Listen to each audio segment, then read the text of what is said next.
Hello everyone, আসসালামু আলাইকুম। মাহে রমাদান উপলক্ষে সবাইকে জানাচ্ছি অনেক অনেক শুভেচ্ছা। রমজান তো চলে এসেছে, তো রমজান উপলক্ষে আমি ঘরের জন্য কিছু টুকিটাকি কেনাকাটা করেছি। আর আজকে আমি রমজানের কিছু কাজ গুছিয়ে রাখবো, তো সেগুলো ভাবলাম আপনাদের সাথে একটু শেয়ার করি। রমজানে আমাদের অনেক জিনিসই লাগে, যেগুলো রাখার জন্য আমাদের অনেক বয়ম, অনেক জারের প্রয়োজন হয়। তো সেজন্য আমি কিছু জার এবং কিছু হলুদ মরিচের কোটাও কিনে নিয়ে এসেছি। তো এগুলোই হচ্ছে আমার বড় কোটা আর ছোট কোটা, যেগুলোতে এখন আমি হলুদ মরিচ এবং খেজুর গুছিয়ে রাখবো। চিন্তা করলাম রমজান আসলে তো সবাই পরিষ্কার পরিচ্ছন্ন থাকে, ইবাদত করে, আর এই সুযোগে রান্নাঘরটাকে একটু সাজিয়ে নিই, যার কারণে আমি এই বয়ম আর ছোট ছোট কোটোগুলো কিনেছি। এখন আমি একটা কোটোর মধ্যে কিছু খেজুর রাখবো। আর এই খেজুরগুলো আমার শ্বশুরের এক বন্ধু উমরা করতে গিয়েছিল, তো উনি সৌদি আরব থেকে এনেছে আর আমার শ্বশুরকে দিয়েছিল।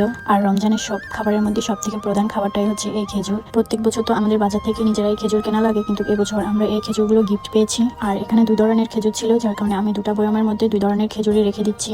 অন্য সময় আমরা খেজুর না খেলেও রমজানে আমরা প্রতিদিনই খেজুর খাই। ইফতারের শুরুতে যদি একটা খেজুর না হয়, আমার কেন জানি মনে হয় ইফতারটা অসম্পূর্ণ থাকে। তো যাই হোক, আমি 2টা বয়ামের মধ্যে 2 ধরনের খেজুরি নিয়ে নিয়েছি। এখন আমি হচ্ছে এই বড় ট্যাঙের বয়াম থেকে এই ছোট বয়ামের মধ্যে ট্যাঙের গুঁড়াগুলো নিয়ে নিব। এত বড় ট্যাঙের বয়ামটা প্রতিদিন উঠানামা করা আমার কাছে খুবই বিরক্তির মনে হয়, যার কারণে আমি একটা ছোট বয়ামের মধ্যে নিয়ে নিব। আর এই ছোট বয়ামটা যখন ডাইনিং টেবিলে চোখের সামনে থাকবে, তখন আর প্রতিদিন ইফতারের সময় ঝামেলার মনে হবে না। রমজানে খেজুরের পরে আরো একটা প্রধান খাবার হচ্ছে এই শরবত কিংবা ট্যাং। সারাদিন রোজা রাখার পর যখন গলা শুকিয়ে যায়, তখন 1 গ্লাস ট্যাং অথবা ফলের জুসি একটু শান্তি ফিরিয়ে আনে। এখন আমি হলুদের গুঁড়া আর মরিচের গুঁড়াগুলো নিয়ে নিব। মরিচ রাখার জন্য আমি লাল ঢাকনাওয়ালাটা নিয়েছি, আর হলুদের গুঁড়া রাখার জন্য হলুদ ঢাকনাওয়ালা। এখন আমি আগের বয়ামগুলো থেকে হলুদ মরিচগুলো ঢেলে নেব। আর এগুলোতে যখন হলুদ আর মরিচের গুঁড়াগুলো রেখেছি, দেখতে সত্যি খুবই সুন্দর লাগছিল। এই প্রত্যেকটা বয়ামের সাথে একটা করে চামচ ছিল, যেগুলো আমার ছেলে 2টো চামচই ভেঙে ফেলেছে, তো বাকি 2টো চামচ দিয়ে আপাতত কাজ সারবো। এই কোটোগুলোতে মশলা রাখার পরে দেখতে খুবই সুন্দর লাগছিল, আর বাকিগুলোতে তো খেজুর ট্যাং রেখেছি।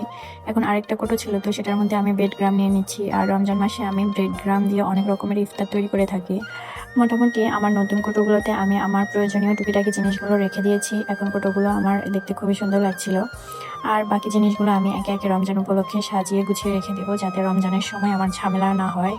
প্রত্যেক বছর রমজানের 15 দিন আগ থেকে আমি প্রস্তুতি নেওয়া শুরু করে দিই। এবছর শরীরটা একটু খারাপ থাকার কারণে দেরি হয়ে গেছে, তাও ইনশাল্লাহ আমি সবগুলো কাজ 2-1 দিনের মধ্যেই করে ফেলেছি। রমজান মাসে আমার শ্বশুর শাশুড়ির সবচেয়ে প্রধান খাবার হচ্ছে এই জিরা। তো আর আমার হাজব্যান্ডকে দোকানদার বলেছে এই লাল জিরাটা নাকি অনেক ভালো, যার কারণে ও এই জিরাটা নিয়ে এসেছে। আর রমজান আসলে আমি কিন্তু প্রত্যেকবার এভাবে ফ্রিজ পরিষ্কার করে থাকি। ফ্রিজ আমার যতই পরিষ্কার থাকুক না কেন, তাও আমি রমজান আসলে একবার করে ফ্রিজ পরিষ্কার করে রাখি। এমনিতে আমি প্রত্যেক মাসে একবার করে ফ্রিজটা পরিষ্কার করে রাখি, কিন্তু রমজান আসলে যতই পরিষ্কার থাকুক না কেন, আমি আরও একবার করে পরিষ্কার করে নিই।